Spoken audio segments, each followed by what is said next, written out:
Shalom, que o Senhor te abençoe grandemente em nome de Jesus. Estamos aqui para mais um devocional e hoje aqui no livro de Jonas, capítulo 1, versículo 3.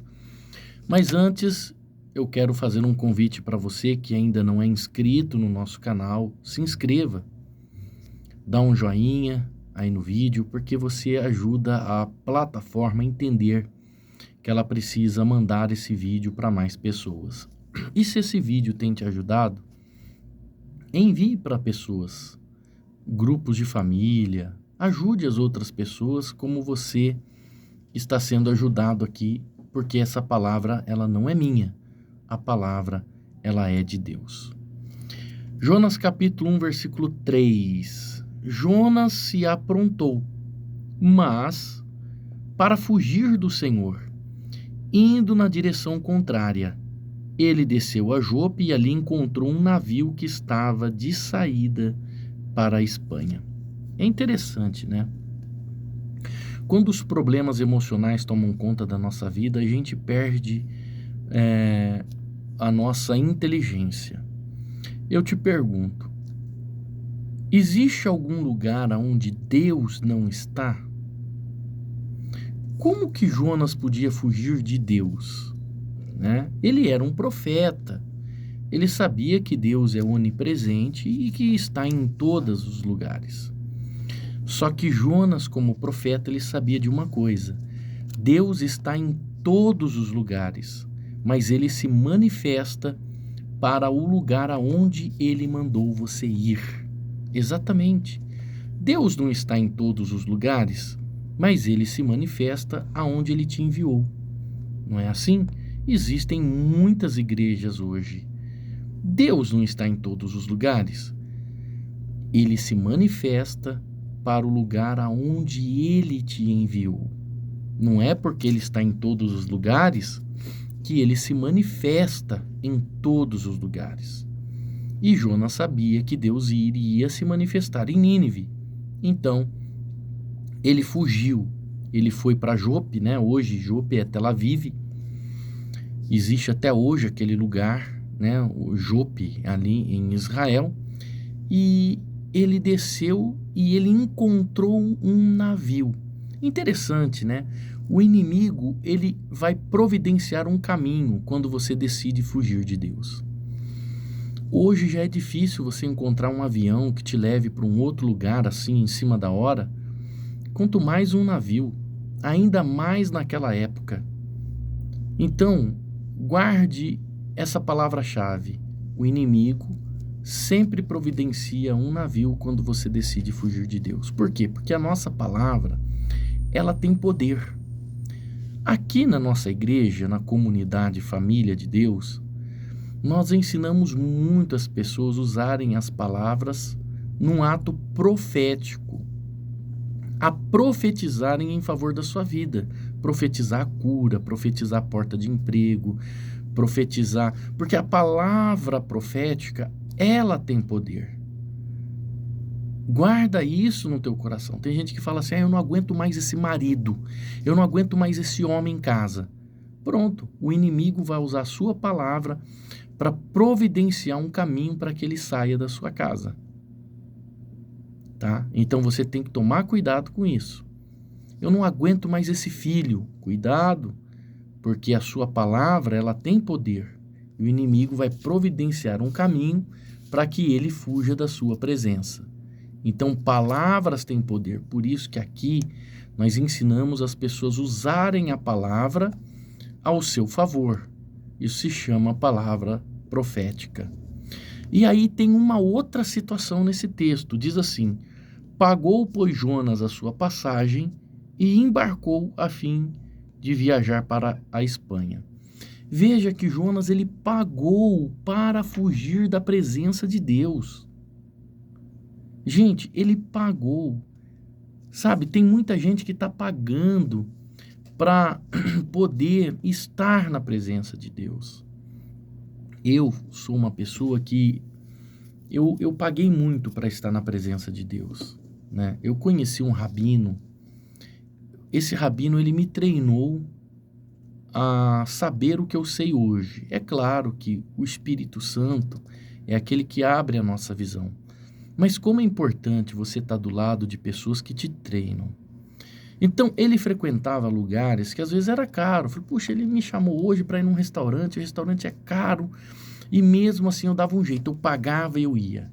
Nossa, hoje ele está falando que vai dar uma palestra lá em São Paulo. Eu dava um jeito, eu pagava a minha passagem e ia. Porque ele estava me dando uma mentoria.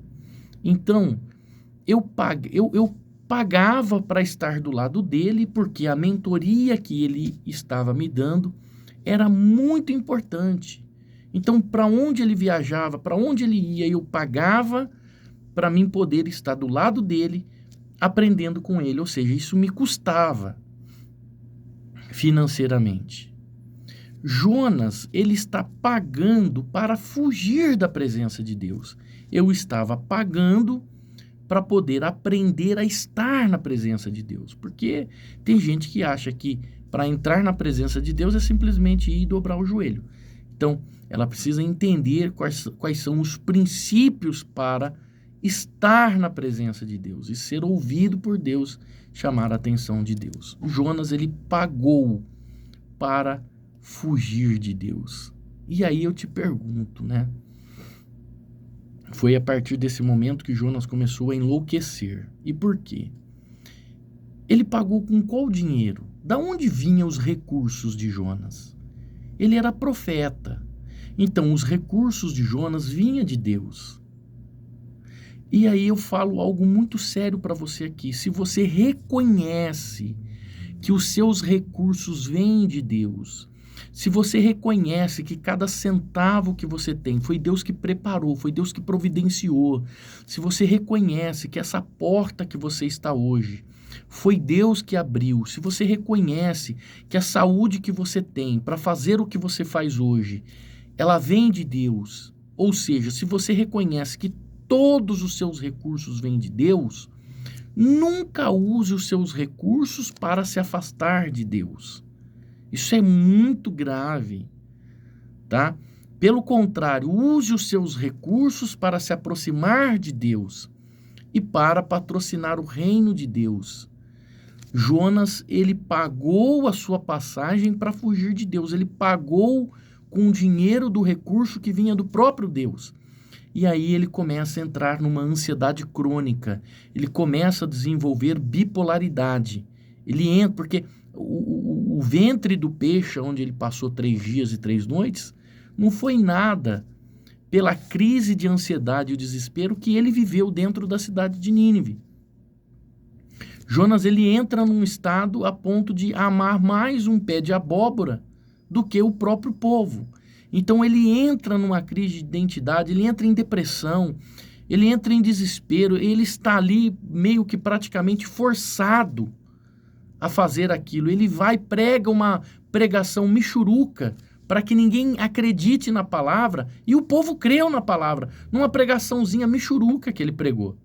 Deus abriu o coração do povo e o povo creu.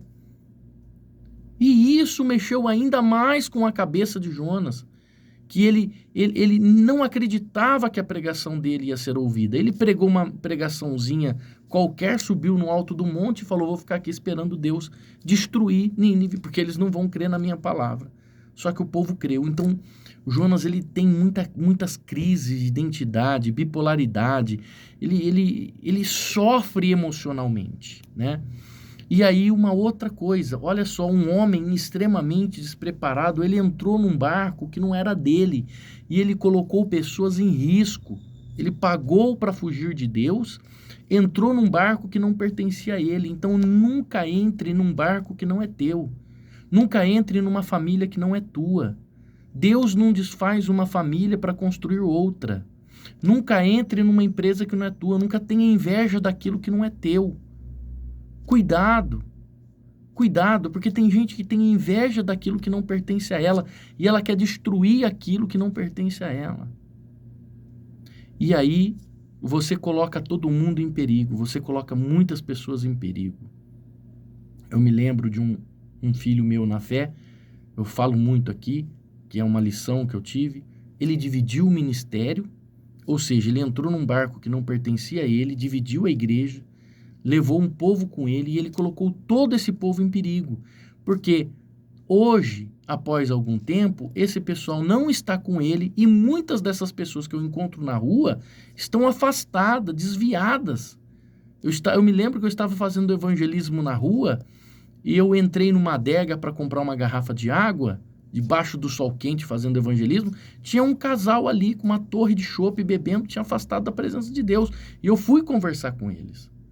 Então eu creio que Deus me levou ali também para ministrar no coração deles. Então veja, cuidado, porque quando você entra num barco que não é teu, você coloca muitas pessoas em perigo.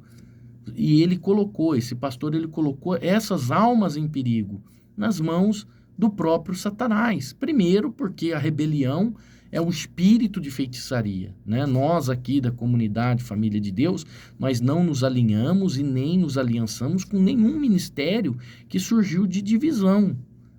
Por mais que o pastor fulano, Beltrano estava errado, por isso que aconteceu a divisão, é divisão. Nós não entramos e não nos alinhamos com ninguém que se envolve em divisão, porque essas pessoas são feiticeiros segundo a palavra de Deus. E olha o que elas causam. Olha o que Jonas causou ali para aquelas pessoas quando ele entrou no barco. Então, cuidado. Cuidado nos lugares que você anda, tá bom? Então, princípios que nós aprendemos aqui. Jonas fugiu da presença de Deus porque, como profeta, ele sabia que Deus, ele está em todos os lugares, mas ele se manifesta para onde Deus o envia. Então Deus, ele vai se manifestar na sua vida para onde ele te enviar. Segundo erro, ele pagou uma passagem, ele usou um dinheiro, um recurso que vinha do próprio Deus para fugir de Deus. E isso gerou crises, problemas emocionais nele.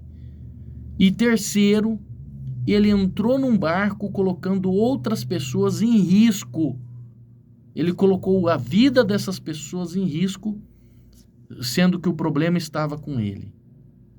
Então, cuidado, observe o que você está fazendo, seja humilde para reconhecer os seus erros, as suas falhas, porque Deus, ele é longânimo, ele é misericordioso. Mas Jonas teve que passar pela barriga do peixe. Então, cuidado, para que você também não tenha que passar pela barriga do peixe. Deixa eu orar por você. Senhor, em nome de Jesus, nós fazemos esse devocional todo dia porque nós queremos aprender com o Senhor, não queremos sofrer. Nós declaramos que somos obedientes à Tua palavra e queremos seguir os princípios que o Senhor nos ensina. Ajuda-nos a sermos pessoas melhores. Guia-nos nos caminhos de salvação, de vida. Em nome do Senhor Jesus Cristo. Amém. Deus te abençoe. Shalom.